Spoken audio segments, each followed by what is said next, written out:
Bonsoir à toutes, bonsoir à tous.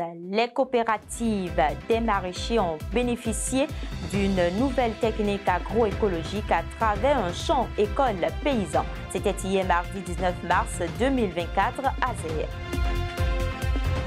Les divinités sont honorées pour le lien avec des éléments naturels comme la terre, l'eau et les plantes et pour leur capacité à les préserver. Nous explorerons dans cette édition comment ces divinités parviennent à assurer leur rôle de protectrice de la nature. Dans le nord du Bénin, la question de l'hygiène dans les marchés constitue un enjeu crucial dans la lutte contre l'insécurité sanitaire. Ainsi se dressent les titres de cette édition, le développement.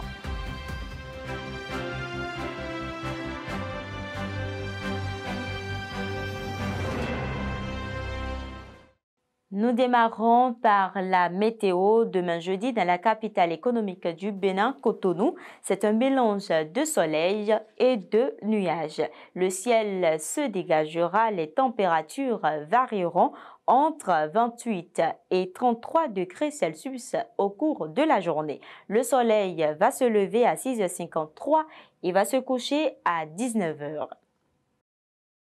En bref, selon le ministre de l'Agriculture, de l'Élevage et de la Pêche du Bénin, la prochaine campagne agricole s'annonce prometteuse en termes de disponibilité des engrais. En effet, le ministre s'est rendu au port de Cotonou pour constater le déchargement d'une première cargaison d'engrais NPK. Cette cargaison, qui comprend 45 000 tonnes d'engrais NPK, a été importée par la Société de développement du coton Sodeco. Une deuxième cargaison de même quantité est attendue dans les 2 prochaines semaines et un troisième bateau pourrait également arriver avec du NPK. Au total, 120 000 tonnes d'engrais NPK doivent être importées pour répondre aux besoins des producteurs pour la prochaine campagne agricole. Il convient de noter que déjà 100 000 tonnes d'urée sont disponibles sur le territoire national. Le ministre a souligné que ces commandes d'engrais sont destinées à toutes les cultures, des cultures vivrières au coton, et que les chargements sont en cours pour être distribués dans tout le pays. À noter que le ministre était accompagné lors de sa visite par le secrétaire permanent de l'Association interprofessionnelle du coton. À Zéé, sur le site de Goulo Sodji, les coopératives des maraîchers ont bénéficié d'une nouvelle technique agroécologique à travers un champ école paysan venant de la part du projet Centre de connaissances en agriculture biologique en Afrique, CCAB. Cette technique consiste à utiliser les tourteaux de Nîmes dans la culture maraîchère. Étant dans sa dernière année de mise en œuvre, le projet Centre de connaissances de l'agriculture biologique en Afrique, CCAB, continue son petit bonhomme de chemin au Bénin. Pour donc approfondir et valider des connaissances jugées prioritaires en agroécologie, des champs écoles paysans ont été mis sur pied et s'animent. Ce mardi 19 mars 2024, les maraîchers du site de Goulo Sodji dans la commune de Zéé ont eu une séance de mise à échelle avec les responsables du projet. Nous sommes là pour faire une séance d'animation du champ école paysan que nous avons installé à Zéé. L'activité principale est la préparation du sol. Même si cette technique de lutte contre les nématodes n'est plus à sa phase expérimentale, il est tout de même logique que les acteurs à la base se l'approprient. D'où l'importance de ce champ école paysan. On a commencé par préparer le sol, on a d'abord nettoyé, parce que c'était déjà en exploitation, on a juste nettoyé les mauvaises herbes qui sont là-dessus. Par la suite, nous avons essayé de remuer un peu, d'aérer un peu le sol. Par la suite, on a fait l'épandage des tourteaux de Nîmes. Après l'épandage des tourteaux de Nîmes, nous avons remué encore un peu pour mélanger les tourteaux de Nîmes au sol. Puis, nous avons arrosé et protéger le sol, faire le paillage végétal. L'étape suivante, c'est l'étape de semis qui va intervenir dans 2 semaines.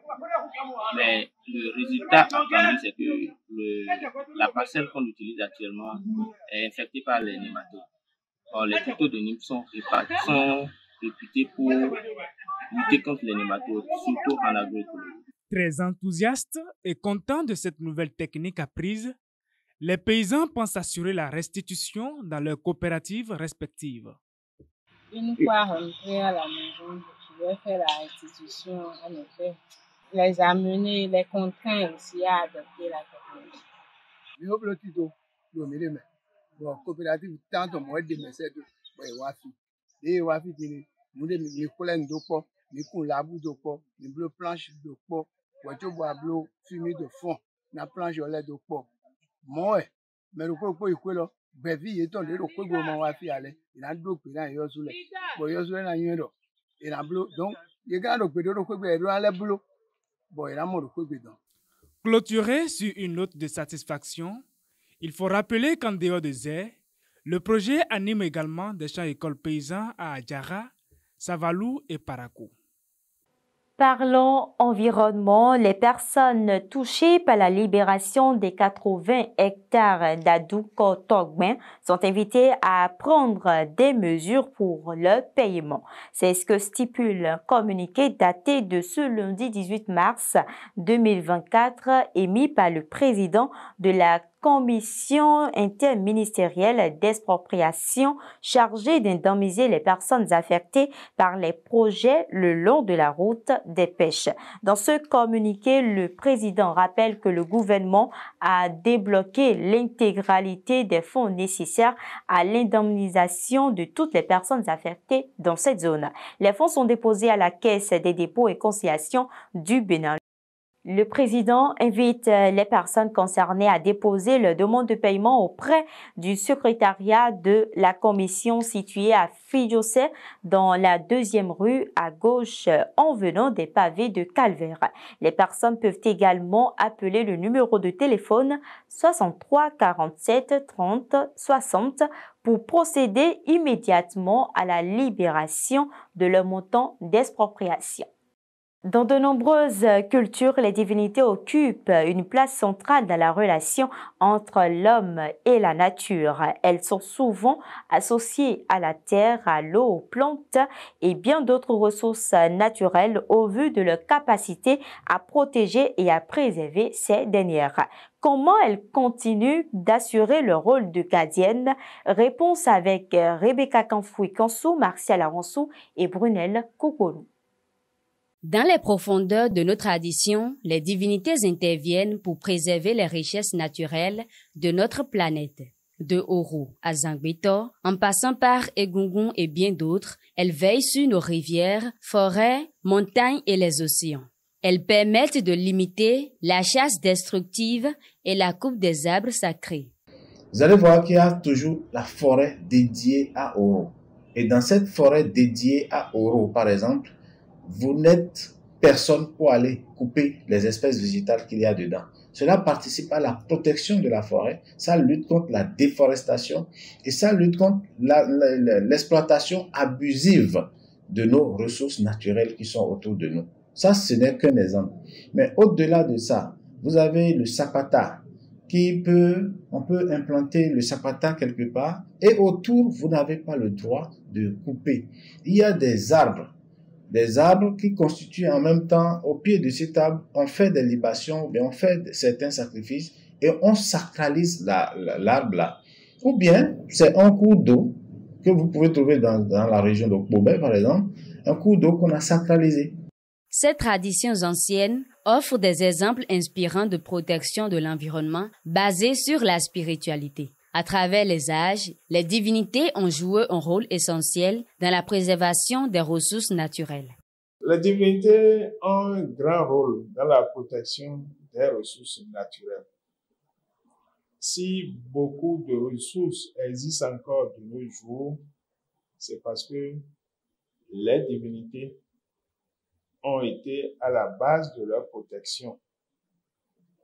Beaucoup de forêts sacrées regorgent de spécimens, que ce soit de plantes ou d'animaux, qui ne sont plus dans les autres endroits. Et c'est seulement dans ces forêts sacrées qu'on peut les voir. Simplement parce que les divinités sont là, ce qui a baissé un peu l'ardeur des braconniers et de ceux qui déboisent les forêts. Lorsqu'on protège, cela évite la destruction et cela déjà participe à la protection. On n'a pas besoin de lui apporter. Laissez ça sous forme naturelle, dans son état naturel.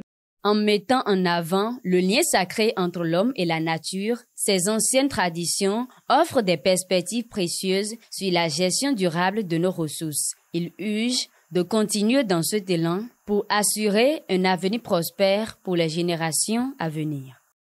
La santé est également mise en avant dans cette édition. Sachez qu'il est important de ne pas négliger le fait de saigner pendant le brossage des dents, car cela peut être un symptôme de la gingivite, une maladie bucco-dentaire sournoise souvent méconnue. Innocentia Loco Martial Awansou Enewel Soglo détaille cette pathologie dans cette production.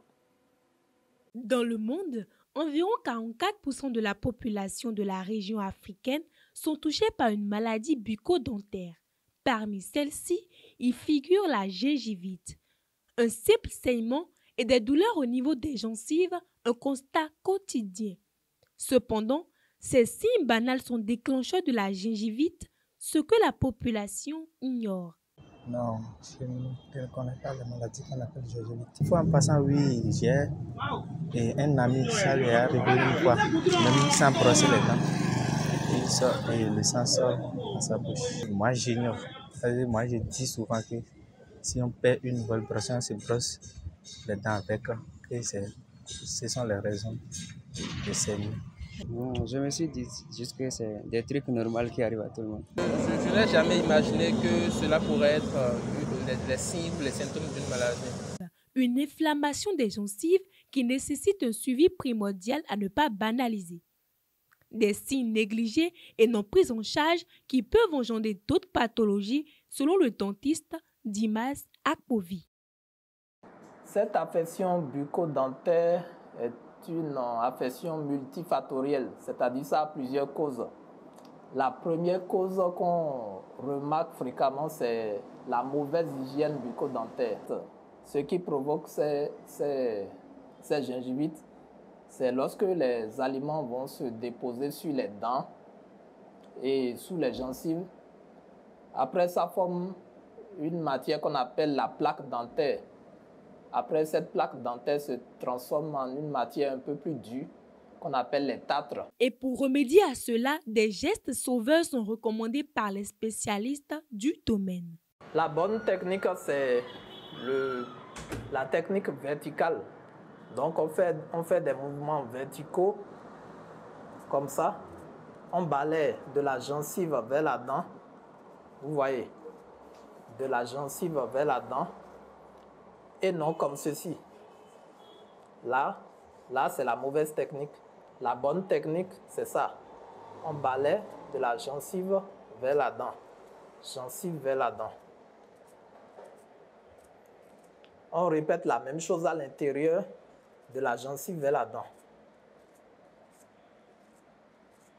Toujours avec les mouvements verticaux. Il n'y aura pas de mouvements horizontaux à l'intérieur et à l'extérieur.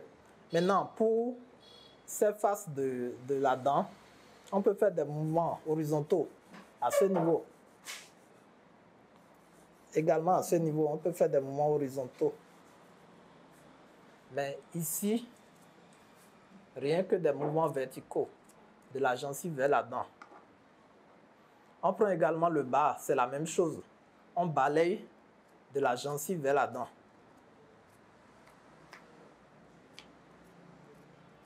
À l'intérieur également, de la gencive vers la dent. Arrivé sur la tête des dents, la face occlusale des dents, là on peut faire des mouvements verticaux et on peut faire des mouvements horizontaux de va-et-vient comme ceci. Là également. Là également. Ensuite, on n'oublie pas la langue. Il faudra se brosser les dents le matin après le petit déjeuner et le soir avant d'aller se coucher, lorsqu'on a fini de tout manger. Donc, je le précise, le brossage des dents, c'est après les repas. Au moins 2 fois par jour, le matin après le petit déjeuner et le soir. La gingivite ne doit donc pas être sous-estimée. Appliquez les règles d'hygiène simples pour pallier à ce mal. La patate douce tubécule appréciée des consommateurs béninois pour sa saveur et sa polyvalence culinaire connaît actuellement une disparité sur les marchés. L'approvisionnement en patates douces peut être compliqué en raison de sa variabilité selon les saisons et les localités. La question est abordée par Innocència Loko, Béranger, Rogbonouto et Maurice Landé. Dans ce marché de clos, la patate douce fait partie des denrées alimentaires les plus demandées et appréciées par les consommateurs. Mais comme on peut le constater, elle est quasiment inexistante actuellement. Cette spéculation est en pénurie pendant la saison de production toffé. Elle sera abondante sur le marché pendant la saison de production glo. Ainsi, la patate douce varie d'une localité à une autre en fonction de chaque saison. De même, nous en avons plusieurs variétés, même si les prix restent les mêmes. Nous avons deux variétés de patates douces, le blanc et le rouge. Actuellement sur le marché, seule la variété blanche est disponible. Les toffins vendent souvent les sacs de patates douces en fonction de leur taille. Les prix varient en fonction de la grosseur individuelle de la patate. Les grosses sont entre 3 000 et 5 000 francs, tandis que les petites se situent entre 1 000 francs et 2 000.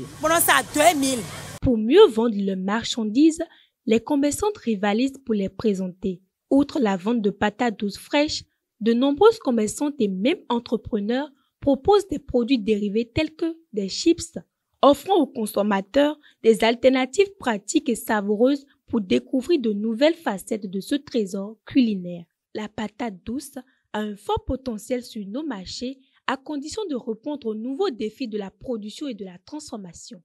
Il est important que les producteurs améliorent leur rendement afin de rendre la matière première plus disponible, car sans elle, ceux qui travaillent dans la chaîne de production sont inactifs. Du sud, nous sommes au nord à présent. La suspension de l'animation des marchés à bétail de Tourou à Parakou et de Barérou et à Tchaourou a été annoncée par les maires des deux communes. Cette décision fait suite à un malentendu entre les acteurs du marché de bétail de Tourou qui a conduit à la création d'un nouveau marché à Barérou à seulement 1 kilomètre du précédent. Afin d'éviter tout conflit, les autorités ont décidé de suspendre temporairement l'animation de ces marchés, ont accordé un délai de 2 semaines pour que les parties puissent mettre en place un comité transitoire chargé d'organiser une assemblée générale de sortie de crise. Restons toujours dans le nord. Dans le dossier, nous parlons de l'hygiène dans certains marchés de la région. Il sera mis en lumière le défi majeur que représentent les conditions sanitaires dans ces espaces commerciaux essentiels pour l'approvisionnement des populations. Blanzine Kege, Nadège Ekpo, Ronel Goudou et Baïcha Dichari.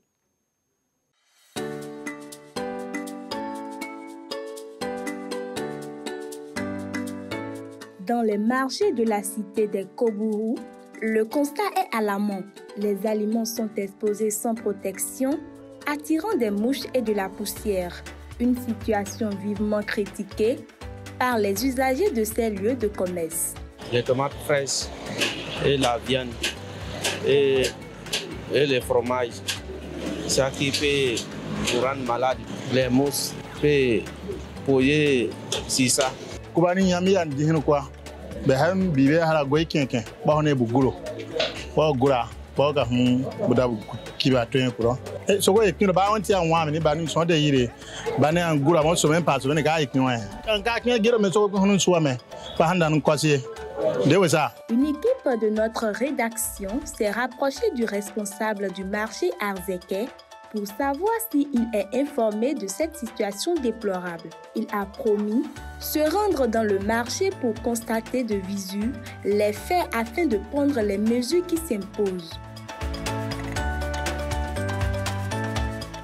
san yen la kar kuye to almaso ko tameri paso daso do yaburo ya giromi paso encontró kosoa ngena mawesuna sai sande ma me agiro me asa sako be son me awene buko sabe dianu yetonko di yengari yasen.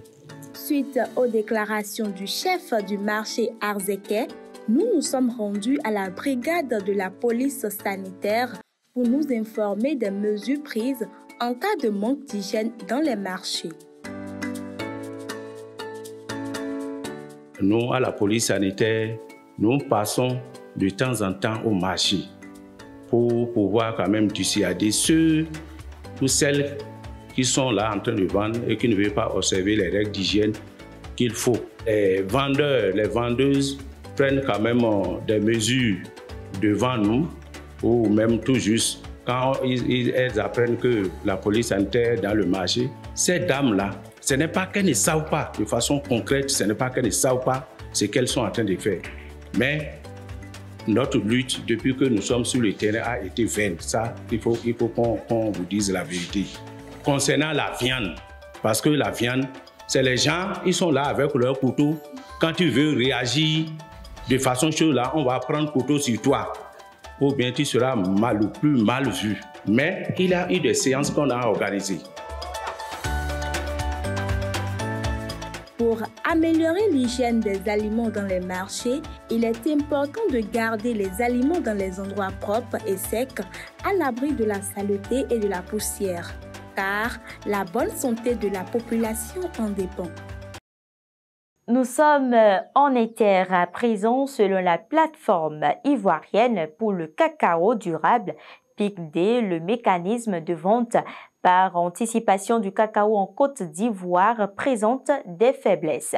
Malgré la hausse des cours du cacao cette année, les producteurs ne semblent pas en bénéficier. La PICD demande donc une révision du système de fixation des prix afin que les planteurs puissent profiter de cette augmentation. En effet, alors que les prix du cacao ont triplé cette année pour atteindre des seuils historiques, l'organisme estime que le Conseil du café cacao CCC prive les producteurs de cette opportunité. En vendant 80% de la récolte par avance chaque année, le régulateur fixe les prix du cacao en se basant sur les cours du moment.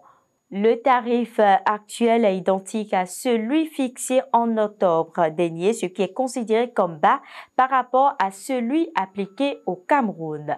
D'autre part, en 2024-2025, le volume global de récolte de céréales devrait atteindre un nouveau record de 2,33 milliards de tonnes selon les dernières perspectives du Conseil international des céréales IGC. Ce chiffre représente une augmentation par rapport à l'année précédente où le marché céréalier avait déjà atteint un niveau historiquement élevé de 2,30 milliards de tonnes. Dans l'ensemble, cette augmentation de l'offre devrait contribuer à la baisse des prix des céréales observée depuis le début de l'année. Et voilà, c'est la fin de cette session informative. Merci de l'avoir suivi. Bonne soirée, prenez soin de vous et à très bientôt.